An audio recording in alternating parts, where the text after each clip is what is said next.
బ్యాగ్లోనే వేసాను, ఏమైంది?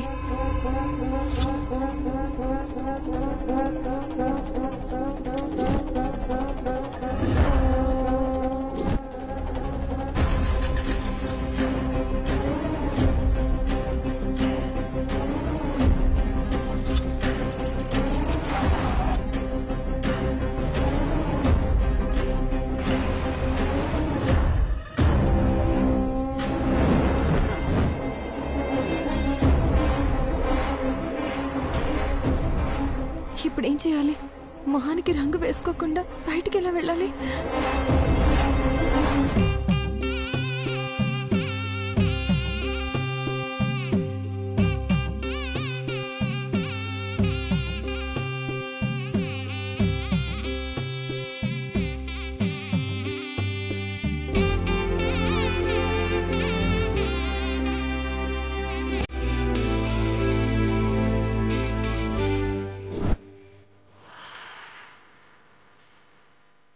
నువ్వెంత వెతికినా దొరకదే.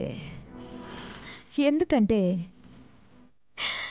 అది నా దగ్గరుంది.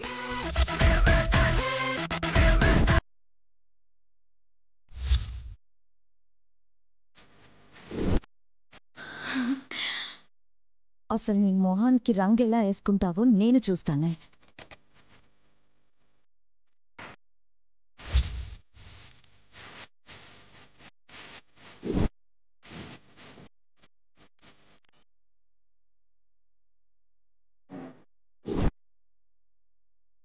ఈ చీర ఇక్కడే ఉంటే నువ్వు మార్చి మృదులలా వస్తావు.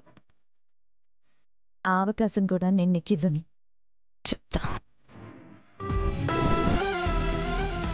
ఇప్పుడు ఈ రంగు లేనిదే సంపంగిలాగా నువ్వు బయటికి రాలేవు. ఇక మృదులలాగా దొరికిపోవాల్సిందే. ఇప్పుడు చూడు ఏం చేస్తాను.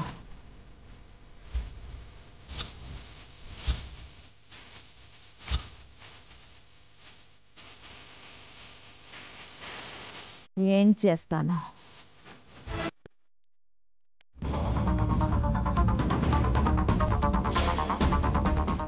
హలో ఆంటీ, ఇలా రండి.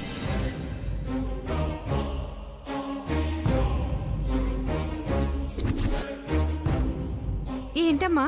భారతి ఆంటీ దగ్గరికి వెళ్ళి మృదుల ఇంటికి వచ్చిందని చెప్పు. ఎప్పుడొచ్చింది? రాలేదు కదమ్మా. వచ్చిందని చెప్తున్నాను కదా.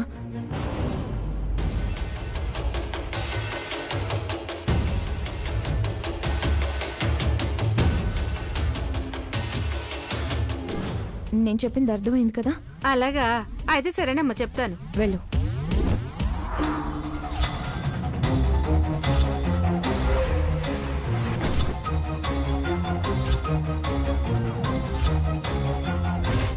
భారతమ్మా, మృదుల వచ్చింది.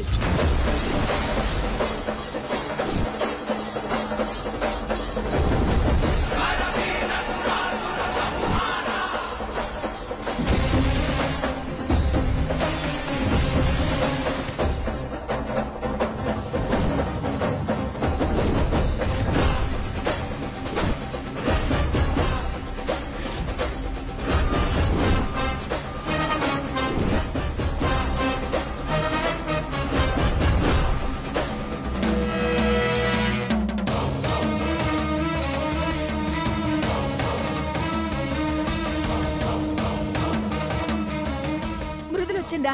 ఎక్కడుందమ్మా? మృదుల రావడం ఏంటి? తను ఇక్కడికి రాదు కదా. వచ్చింది, నేను ఇప్పుడే చూశాను కదా. బ్రాహ్మణమ్మగారు ఇక్కడ ఉండటం చూసి వెనక వైపు గదిలోకి వెళ్ళింది. కావాలంటే వెళ్ళి చూడొచ్చు. అది ఇక్కడికి ఎందుకు వచ్చింది వదినా? నువ్వు రమ్మన్నావా? లేదు వదినా, మమ్మల్ని చూసి వెళ్దామని వచ్చిందేమో. మీరేం అనొద్దు వదినా. ఎక్కడుందన్నావు? వెనక గదిలోనా? ఏ ధైర్యం ఉంటే మళ్ళీ ఇక్కడికి వస్తుంది? వదినా, వదినా,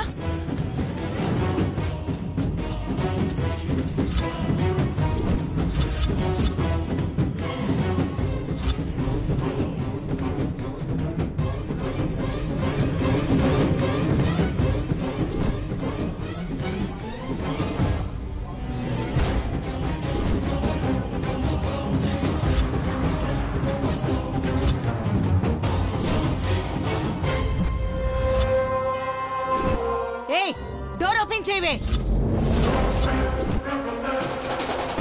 తీయవే.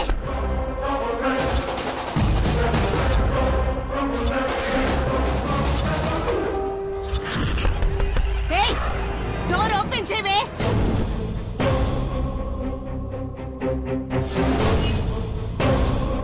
ఏయ్, తీస్తావా తలుపులు పగలగొట్టి నీ ప్రాణాలు తీయమంటావా? తీవే.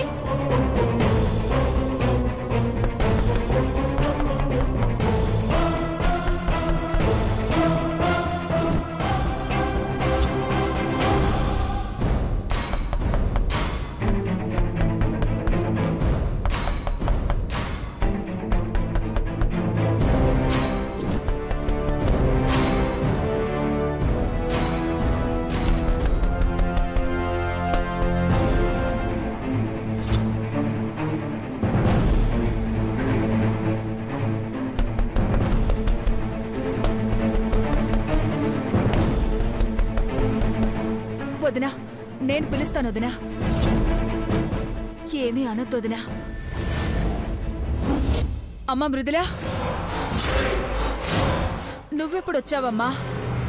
ముందు తలుపు తీ చెప్తాను.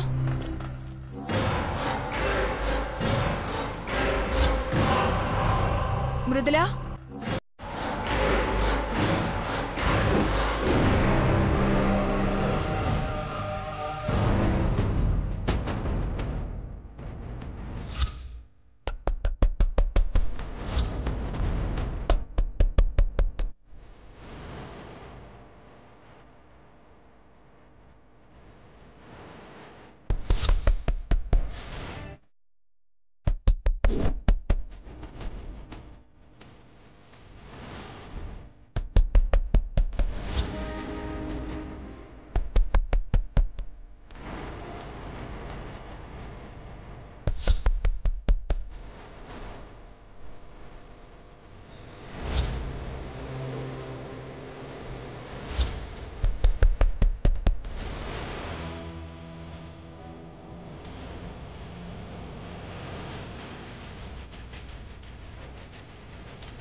ఎంత ధైర్యం ఉంటే మళ్ళీ వస్తావే? రావే, రా. వదినా, వదినా.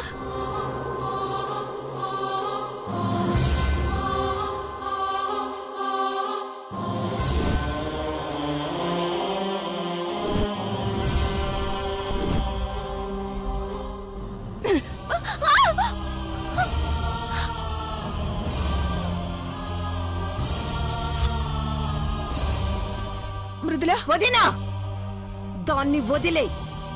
ఇక్కడే దాని ప్రాణాలు తీసినా అడ్డు రావద్దు. పిన్ని, పిన్ని ప్లీజ్ పిన్ని. ఎందుకు వచ్చావు ఇక్కడికి? నేను ఈ ఇంటి ఆడబిడ్డనే కదమ్మా. మానసికి వడి బియ్యం పోస్తున్నారని తెలిసి నేను పోయించుకుందామన్న ఆశతో వచ్చానమ్మా.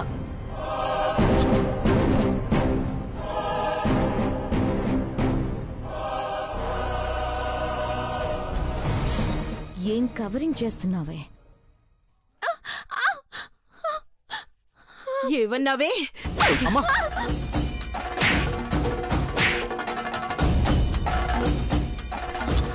వదినా. బ్రాహ్మణి, అన్నయ్య, దీనికోసం కొంచెం బాధపడినా మళ్ళీ వదిలిన దరిద్రం పట్టుకుంటుంది. అది కాదమ్మా. నువ్వే ఇంటి ఆడపడుచువేంటే? మా శత్రువి నువ్వు.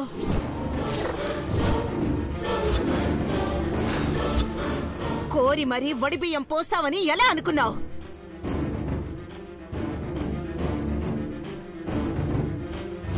వడి బియ్యం వరకు వచ్చింది.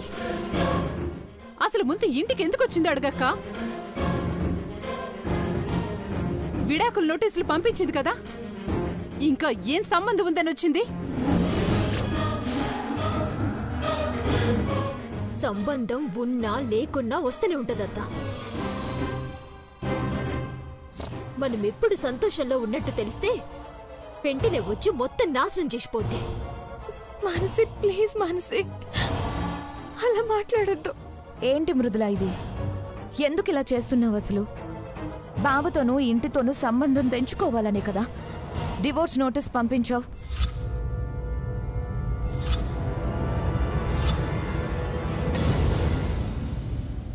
ఈ రోజో రేపో బావ కూడా సైన్ చేసి నీకు పంపించేస్తాడు.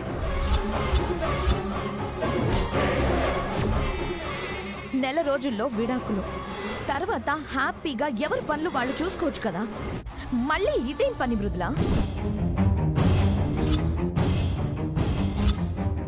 అంటే మా ఆంటీ వాళ్ళు సంతోషంగా ఉండడం నువ్వు చూడలేవా? మీకు దండం పెడతాను, ఆపుతారా?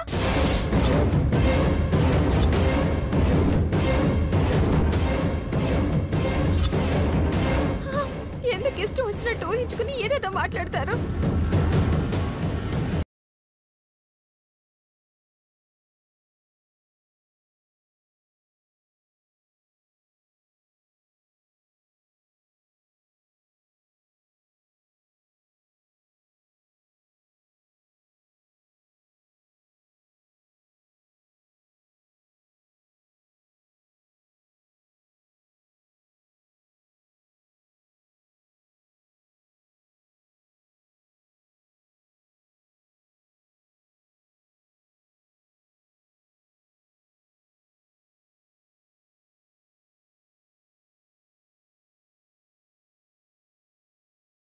దూరం చేసుకుంటానా? ఆ డివోర్స్ పేపర్స్ నేను పంపించలేదు మధు గారు. ఎవరో కావాలని చేస్తున్నారు, మనల్ని దూరం చేయాలని చూస్తున్నారు. నమ్మద్దు మధు గారు.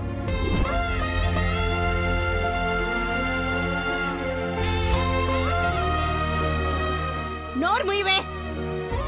నువ్వు పంపించకపోతే నీ సంతకాలు ఎలా వచ్చాయి? నీ ఆఫీస్ నుంచి కొరియర్ ఎలా వస్తుంది?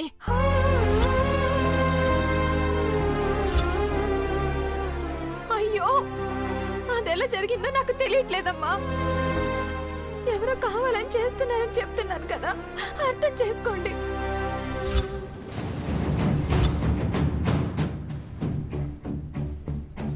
ఆపువే.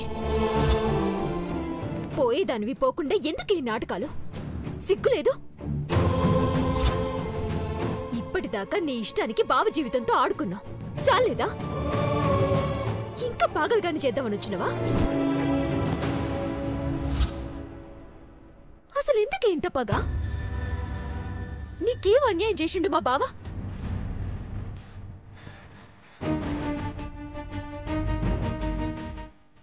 కొంచెం కొంచెం చంపుడు కంటే ఒకేసారి ప్రాణాలు తీసేవే. అప్పుడైనా నీ కడుపు చల్లబడుద్దేమో. మాన్సి,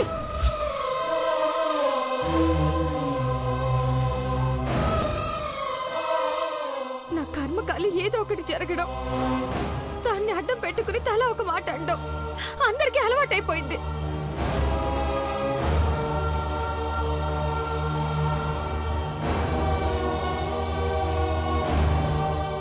అసలు నేను మధు గారిని వదులుకునేదాన్ని అయితే నువ్వు వదిలేయమన్నప్పుడే వదిలేసి ఉండేదాన్ని. నా ప్రాణాలనైనా వదులుతాను కానీ ఆయన వదులుకోరని నీకు తెలుసు. అలాంటిది నేను విడాకుల నోటీస్ పంపించానంటే ఎలా నమ్ముతున్నావు?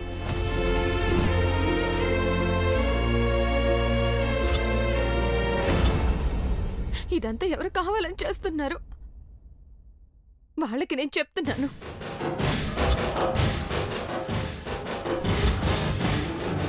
మీకు నా మీద అంత కోపం కాసి ఉంటే నా ప్రాణం తీసేయండి, అది చాలా సులువు. కానీ మమ్మల్ని మాత్రం వేరు చేయలేరు.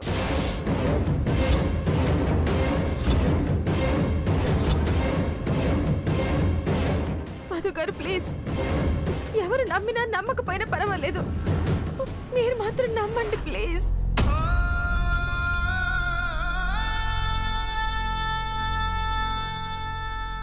ఏంటయ్యా ఇది? నిజంగా చేసిందే అయితే ఇంత బాధపడుతూ చెప్పాల్సిన అవసరం ఏమిటి?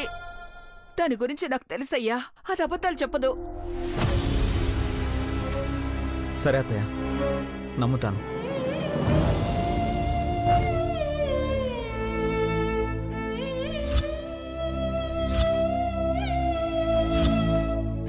మధు, అమ్మా ఒక్క నిమిషం, ముందు నన్ను మాట్లాడినివ్వు.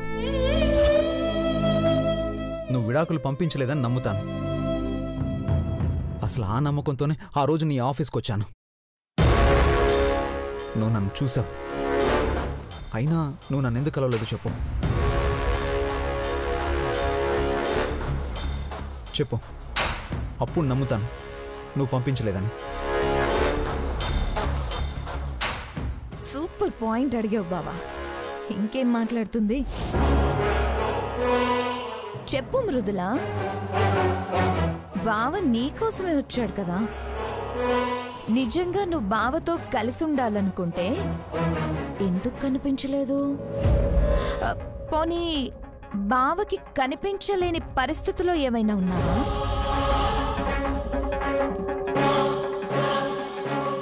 ఆ పరిస్థితి ఏంటో చెప్పు, బావ అర్థం చేసుకుంటాడు కదా. చాలు ప్రజ్వల,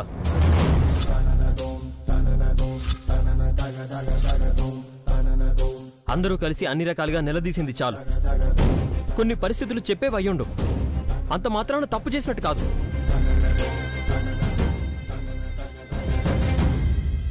అయినా నువ్వేంటనయ్యా, మృదులు ఇలా చెయ్యదు, ఒకవేళ చేసుంటే కారణం ఏంటో తెలుసుకొనిదే సంతకం పెట్టను అన్నావు. ఇప్పుడు వదినే నీ ఎదురుగా నిల్చుని నేనా విడాకులు పంపించలేదు, నువ్వు లేకుండా బ్రతకలేను అంటుంటే నమ్మట్లేదేంటన్నయ్యా?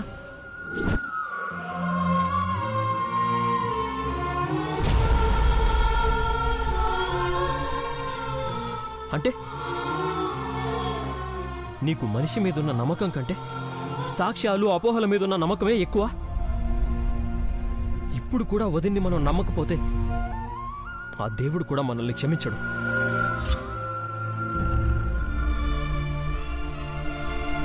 నమ్మకపోతే క్షమించడం కాదురా,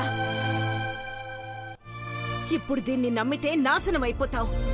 అసలు ఇది ఆ నోటీసులు పంపించిందా లేదా?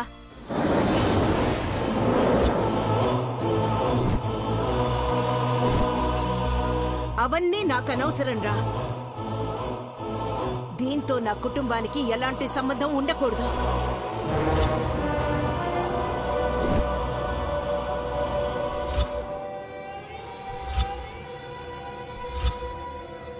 ఇప్పుడే పెద్ద గొడవ జరిగింది కదా, ఎందుకు జరిగిందా అనుకున్నా. ఇదిగో ఇది ఇక్కడే ఉంది. ఇది ఎక్కడ ఉంటే అక్కడ మనశ్శాంతి ఉండదు, నాశనమే. వదినా, ఏయ్ ఇంకా చూస్తావేంటే, పోవే బయటికి. అన్నయ్య దారుణం అన్నయ్య, ఇప్పుడు కూడా నువ్వు మాట్లాడకపోతే ఎలా అన్నయ్య? వదిన తప్పేం లేదని తెలిసి కూడా శిక్షించడం ఎంతవరకు న్యాయం అన్నయ్య? వద్దని చెప్పన్నయ్య.